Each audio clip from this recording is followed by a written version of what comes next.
Hello what's up guys, welcome back to our channel Raki life. So guys, ఈరోజు video ఏంటంటే భర్త మహాశ్రేయులకు విజ్ఞప్తి.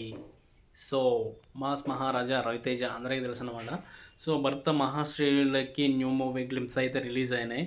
So నానితో chit chat teaser అయితే release అయిందనమాట. సో ఇప్పుడైతే మనం దాని గురించి మాట్లాడుకుందాం. ఫస్ట్ టైం నా వీడియో చూస్తున్నట్లయితే లైక్ చేయండి, షేర్ చేయండి, కామెంట్ చేయండి, సబ్స్క్రైబ్ చేయడం మాత్రం మర్చిపోకండి. Please do subscribe my channel Raki life. So ఇప్పుడైతే మనం టాపిక్లోకి వెళ్దాం.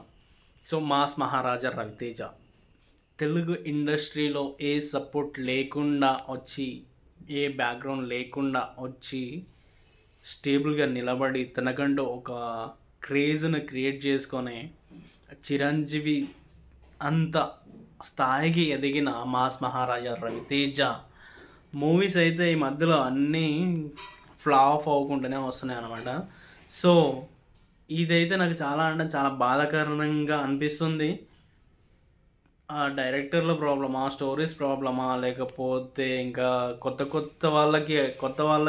డైరెక్టర్స్కి అవకాశం ఇవ్వడం వల్ల వాళ్ళు స్టోరీని ఎగ్జిక్యూట్ చేయలేక, స్క్రీన్ ప్లే సరిగా చేయలేక అవి ఫ్లాప్ అవుతున్నాయో, ఎక్కడైతే మిస్టేక్ జరుగుతుందో మనకైతే తెలియదు. కానీ మొత్తానికైతే ఈ మధ్య రవితేజ మొత్తం ఫ్లాప్ల బారిన పడుతున్నాడు అనమాట.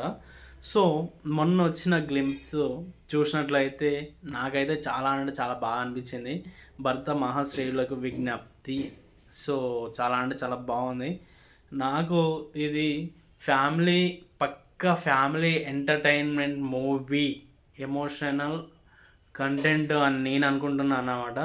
సో మనం టీజర్ ఎప్పుడొస్తుందో వెయిట్ చేద్దాం. సో మీరైతే రవితేజ ఫ్యాన్ అయితే ఒకసారి అయితే కామెంట్ చేయండి. నేనైతే రవితేజ ఫ్యాన్నే కాబట్టి నేను మళ్ళీ ఈ మూవీ కోసం ఎదురు చూస్తున్నాను. ఎన్ని ఫ్లాపులు తీసినా మళ్ళీ కొత్త మూవీ వస్తూనే ఉంటుంది. ఎన్ని హిట్లు వచ్చినా మళ్ళీ కొత్త మూవీ వస్తూనే ఉంటుంది. రవితేజ కెరీర్లో రవితేజ ఉన్నంత వరకు మనకి మూవీస్ని, ఎంటర్టైన్మెంట్ని అందిస్తూనే ఉంటాడు. సో మనం కొన్నిసార్లు డిసప్పాయింట్ అయినా మళ్ళీ మనం అప్ అవుతాం అనమాట. మనం సాటిస్ఫై అవుతాం ఈ మూవీతో అని నేను అనుకుంటున్నాను అనమాట.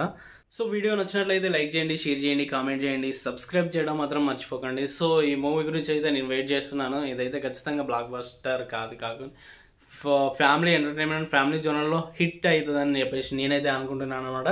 సో మీరేమనుకుంటున్నారో కింద కామెంట్ చేయండి. అండ్ నెక్స్ట్ వీడియోతో నేను ముందుకు వస్తాను. Bye bye.